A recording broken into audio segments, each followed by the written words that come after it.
നിങ്ങളും ഇന്ന് കണ്ടു, നാളെ ഒരുപക്ഷെ നമ്മൾ കണ്ടില്ലെന്ന് വരാം, അല്ലെ? പാന്തർപ്പെരുവഴി അമ്പലം തെന്നിലെ താന്തരായി കൂടി വിയോഗം വരും പോലെ നാഭ്യാമൊഴുകുന്ന കാഷ്ഠങ്ങൾ പോലെയും എത്രയും ചഞ്ചലമായ സംഗമം.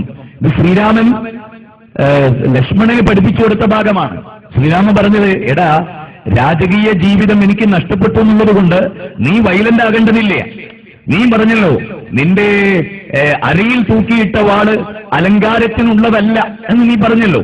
നിന്റെ ആവനാഴിയിലെ അമ്പ് വാർദ്ധക്യം കൊണ്ട് കുത്തിപ്പിടിക്കാനുള്ളതല്ല എന്ന് നീ പറഞ്ഞല്ലോ. കാമവിവശനായ എന്റെ അച്ഛനെ ഞാൻ കൊല്ലും എന്നും നീ പറഞ്ഞല്ലോ എന്ന് ചിത്രകൂടത്തിൽ വന്നപ്പോൾ ശ്രീരാമൻ ചോദിച്ചു, എടാ, ആ വൈകാരികതക്കൊന്നും സ്ഥാനമില്ല. നീ ഇങ്ങനെ വൈലായാലോ? എടാ, സൈലന്റായി വളരെ ചിന്തനീയമായി നീ ഒന്ന് ആലോചിച്ചു നോക്ക്. വത്സ സൗമിത്രേ കുമാര, നീ കേൾക്കണം മത്സരാജമ്പടി ഞങ്ങളുടെ വാക്കുകൾ. ഭോഗങ്ങളെല്ലാം ക്ഷണപ്രഭാ ചഞ്ചലം വേഗേന നഷ്ടമായി സുമോർക്ക. നീ എന്റെ രാജകീയ ജീവിതം നഷ്ടപ്പെട്ടതിന്റെ പേരിൽ നീ എന്തിനാ ഇങ്ങനെ?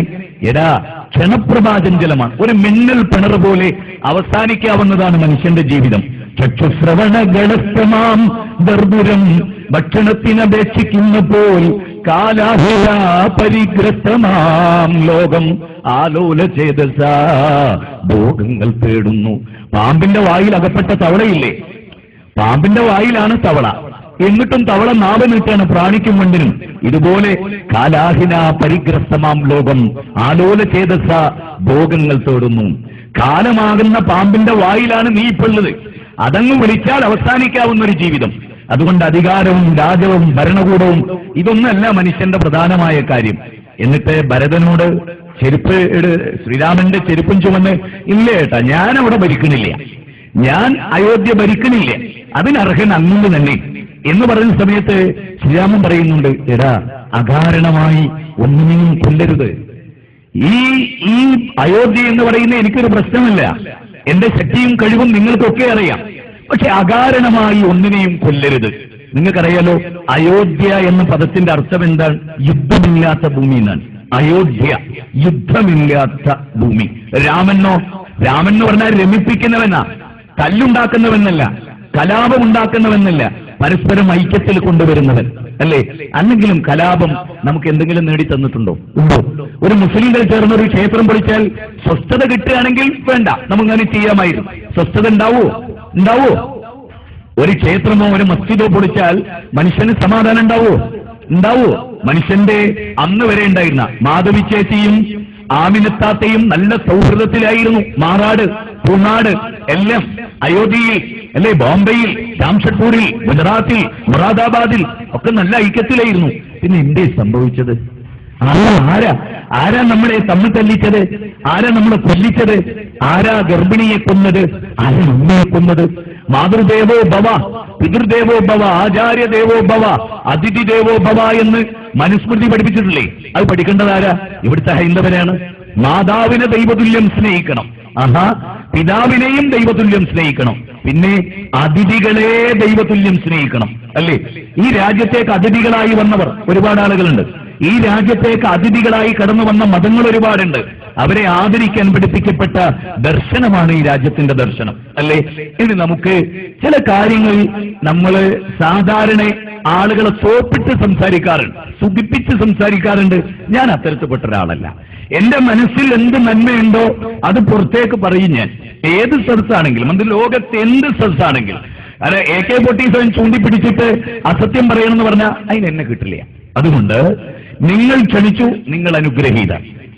എനിക്ക് നിങ്ങളോട് ഹൃദയം തുറന്ന് മനുഷ്യർക്കൊക്കെ ഉൾക്കൊള്ളുന്ന ചില കാര്യങ്ങൾ പറയാൻ. ഞാൻ ഈ രാജ്യത്തിലൊരു പൗരനാണ്. ഈ നാട്ടിൽ ജനിക്കുകയും ഈ നാടിന്റെ വായു ശ്വസിച്ച് വെള്ളം കുടിച്ച് സൂര്യന്റെ കിരണങ്ങളേറ്റ് വാങ്ങി ചന്ദ്രന്റെ നിലാവലകളേറ്റ് വാങ്ങി ഇവിടെ ജീവിക്കുന്ന നിങ്ങളിലൊരു സഹോദരൻ, അല്ലേ? എന്റെ മൂക്കിലൂടെ ഉച്ഛ്വാസമായി പോകുന്നത് ശ്വാസവായുവായി സ്വീകരിച്ചവർ നിങ്ങള്. ഈ ക്ഷേത്രത്തിലെ ആയിരക്കണക്കിന് വരുന്ന അമുസ്ലിങ്ങളുടെ നാസാരന്ധ്രങ്ങളിലൂടെ പുറത്തേക്ക് വരുന്ന കാർബൺ ഡയോക്സൈഡ് ഓക്സിജനായി ഞാൻ സ്വീകരിക്കുന്നു. ആധാന പ്രധാനമാണെല്ലാം, അല്ലേ? ഹിന്ദുവിന് വേണ്ടി സെപ്പറേറ്റ് വായു ഉണ്ടോ ലോകത്ത്? മുസ്ലിമിന് വേണ്ടി സെപ്പറേറ്റ് വായു ഉണ്ടോ? ക്രിസ്ത്യാനിക്ക് വേണ്ടി സെപ്പറേറ്റ് സൂര്യൻ ഉദിക്കുന്നുണ്ടോ? ഇല്ല. നമുക്ക് വേണ്ടിയാണ്. ആർക്ക് വേണ്ടി? മനുഷ്യർക്ക് വേണ്ടി, അല്ലേ? അങ്ങനെയല്ലേ? ബാന്ധവ ബാന്ധവ മാനവ സർവേ സ്വദേശാ ഭുവനത്രയം. ബാന്ധവ മാനവ സർവേ സ്വദേശാ ഭുവനത്രയം. മനുഷ്യരെ, നിങ്ങളൊരു കുടുംബത്തിലെ അംഗങ്ങളാണ്. നിങ്ങൾ ആരാണ്? ബാല, എടാ നീ എന്റെ സഹോദരനാണടാ.